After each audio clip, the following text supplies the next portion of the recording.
And it's my pleasure to have another opportunity to speak with Matt. He's been on two previous platforms that I've hosted, and I'm delighted to have him here on Sovereign Sisters podcast. Welcome, Matt. Thank you for that introduction. That was remarkable. And thank you for having me.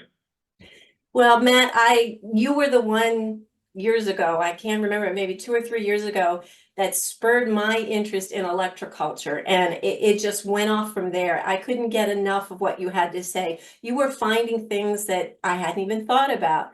And I wondered, what got you started on this journey? So the electroculture journey started when I did an Akashic reading back in 2020. The lady that I talked to, she was telling me that I should look into crop circles. And she goes, when you go to look them up, you'll just know what to do. And I was like, okay, that's really vague. And it was funny because I was in Chicago, she was in Ireland. So we're 2,000 miles away. And she told me so many details that totally blew my mind within a 1 hour's time. And as that happened, she told me to look into the crop circles, and I started looking into them. And she goes, "You'll just be able to read them. Just go look at them."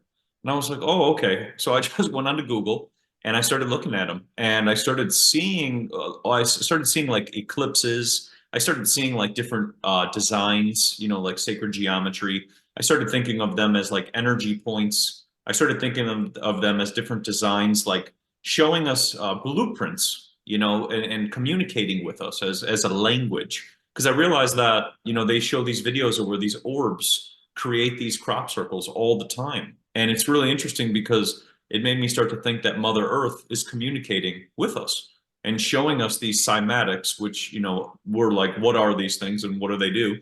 But it's cymatics, it's fractals. And we see this in nature. We see fractals in nature. We see fractals in stained glass windows and cathedrals and all these different things. There's fractals and cymatics all in there. So it started to make me realize that there's a language being spoken.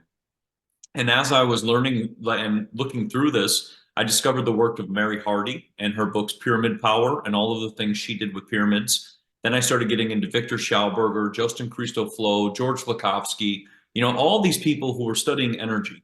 And it's the energy that we're not taught about. It goes into the ether.